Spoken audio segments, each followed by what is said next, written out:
Hi friends, welcome to temple vlogs Renuka. అందరూ బాగున్నారా? నేను బాగున్నానండి. ఈరోజు మన టెంపుల్ వ్లాగ్స్లో నేను మీకు చూపించే టెంపుల్ వచ్చేసి పల్నాడు జిల్లా సత్తెనపల్లి నర్సరావుపేట రోడ్డు వెంకటపతి కాలనీ సమీపంలో పరివర్తనకి ఎదురుగా ఉన్న శ్రీ కాలభైరవ పీఠాన్ని చూపిస్తున్నాను. మీలో ఎవరైనా ఫస్ట్ టైం మన ఛానల్ని చూస్తున్నట్టయితే వెంటనే సబ్స్క్రైబ్ చేసుకోండి. అప్పుడే నేను పెట్టే ప్రతి వీడియో నోటిఫికేషన్ మీకు కూడా వస్తుంది. మన సత్తెనపల్లిలో కాలభైరవ స్వామివారి పీఠాన్ని 2022 ఆగస్టు 22వ తారీఖున స్వామివారిని ప్రతిష్ఠించడం జరిగింది. శ్రీ గురుభ్యో నమః. ఓం కాలభైరవాయ నమః. కలియుగంలో కాలభైరవుడి దర్శనం సకల పాపహరణం.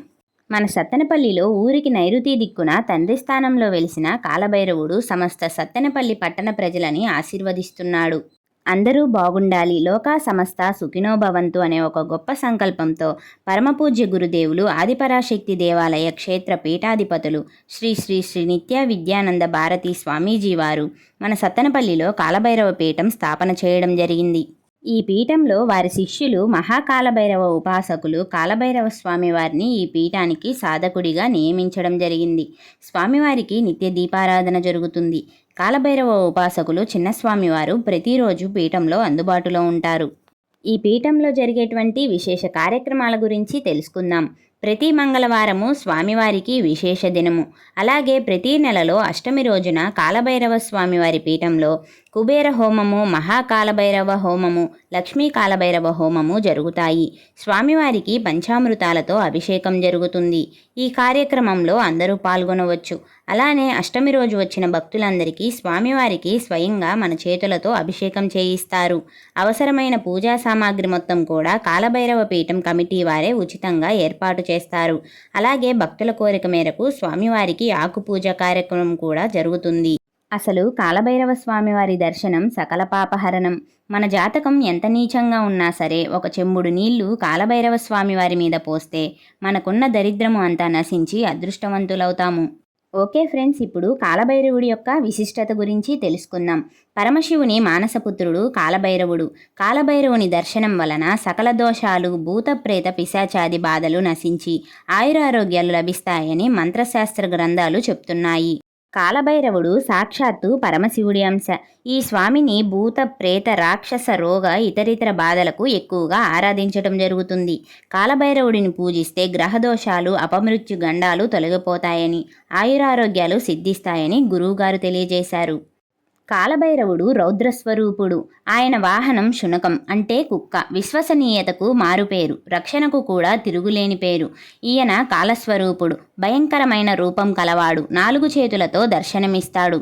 4 చేతుల్లో శూలం, కపాలం, డమరుకం, పాశం ఉంటాయి.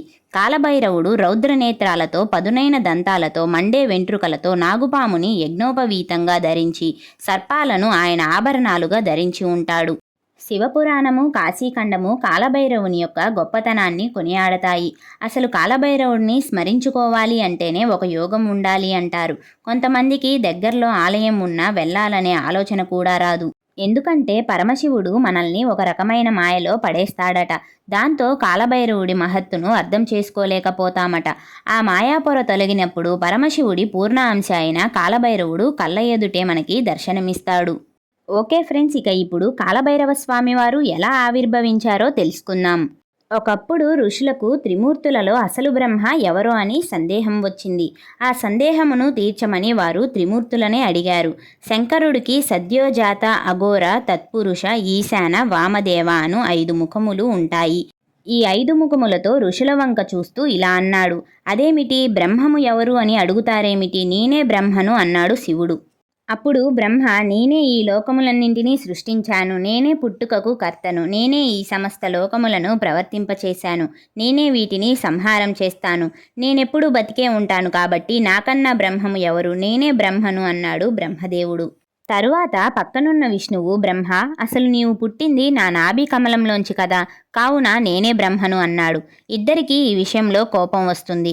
మనకి శృతి ప్రమాణం కదా, అందుకని వేదాలను పిలుద్దామని వేదాలను పిలిచారు. ఋగ్వేదం, యజుర్వేదం, సామవేదం, అథర్వణ వేదము. ముందుగా ఋగ్వేదము ఇలా అంటుంది: ఈ సమస్తమునకు సృష్టికర్త ఏ మహానుభావుడి సంకల్పం వలన మొట్టమొదట నారాయణుడు జన్మించాడో, ఎవడు చిట్టచివర ఈ లోకములను తనలోకి తీసుకుంటున్నాడో అటువంటి ఆ పరమశివుడు పరబ్రహ్మము అని అంటుంది.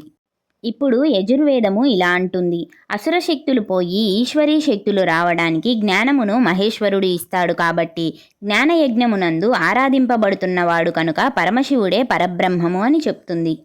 తరువాత సామవేదమును పిలిచి అడగగా ఇలా అంటుంది, 3 కన్నులున్న వాడెవడు ఉన్నాడో, ఎవరు ఈ లోకమంతటినీ తిప్పుతున్నాడో, ఆ తిప్పుతున్న వాడిని ఏ యోగులు ఉపాసన చేస్తున్నారో, ఏ యోగులకి ఉపాసన చేత జ్ఞానమునందు తెలియబడుతున్నాడో, ఎవరు తనలో తాను రమిస్తూ ఉంటాడో అటువంటి శివుడు పరబ్రహ్మము అని చెప్తుంది.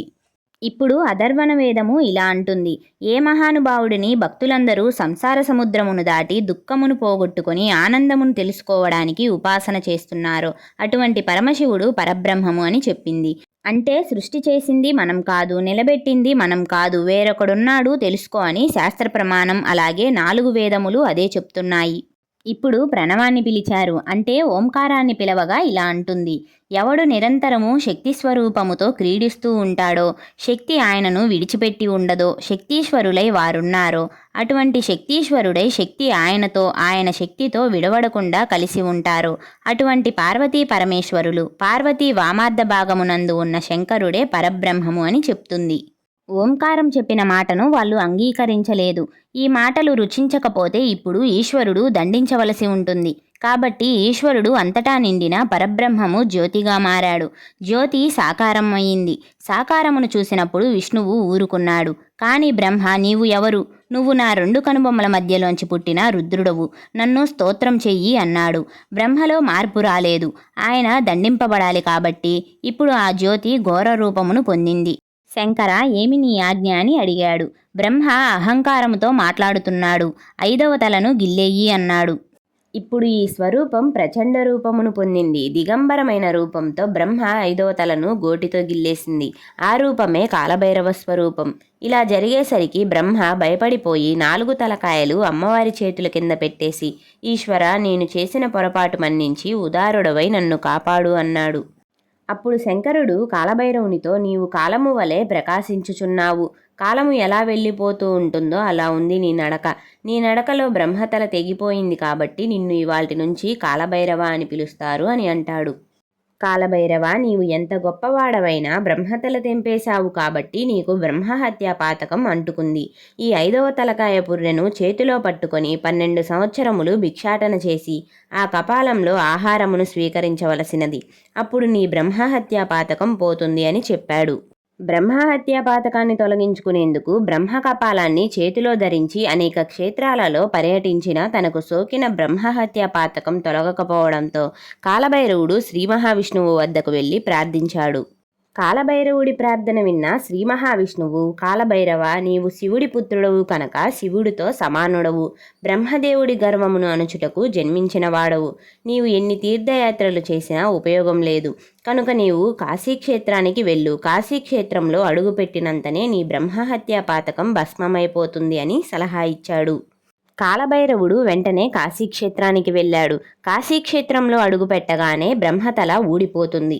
అలా బ్రహ్మతల పడిన ప్రదేశమే బ్రహ్మకపాలంగా ప్రసిద్ధి చెందింది. ఆ తరువాత బ్రహ్మదేవుడు పశ్చాత్తాపాన్ని వ్యక్తం చేయగా ఆయన తలపడిన ప్రదేశం పితృకార్యాలకు ప్రసిద్ధి చెందుతుందని వరాన్ని అనుగ్రహిస్తాడు పరమశివుడు. బ్రహ్మకపాలాన్ని కాశీలో పూడ్చిపెట్టాడు. బ్రహ్మకపాలాన్ని పూడ్చిపెట్టిన చోట ఏర్పడిన తీర్థమే నేటి కాశీక్షేత్రంలోని బ్రహ్మకపాల మోక్షతీర్థం. ఇలా కాలభైరవ స్వామివారు ఆవిర్భవించారు. కాలభైరవ స్వామివారికి ఎంతో ఇష్టమైన ప్రసాదం అల్లంగారెలు, అటుకుల పాయసం. ఈ టెంపుల్ యొక్క టైమింగ్స్ వచ్చేసి ప్రతిరోజు ఉదయం 8 గంటల నుంచి 12 గంటల వరకు ఉంటుంది. సాయంత్రం 5 గంటల నుంచి 8 గంటల వరకు ఉంటుంది. చూశారు కదా ఫ్రెండ్స్, సత్తెనపల్లిలో ఉన్నటువంటి కాలభైరవ పీఠాన్ని. ఈ వీడియో ద్వారా స్వామివారిని దర్శించుకోవటం మీకు ఎలా అనిపించిందో కామెంట్ చేయండి. ఈ వీడియో మీకు నచ్చితే లైక్ చేయండి, షేర్ చేయండి. ఇలాంటి మరెన్నో టెంపుల్ వ్లాగ్స్ కోసం వెంటనే మన ఛానల్ని సబ్స్క్రైబ్ చేసుకోండి.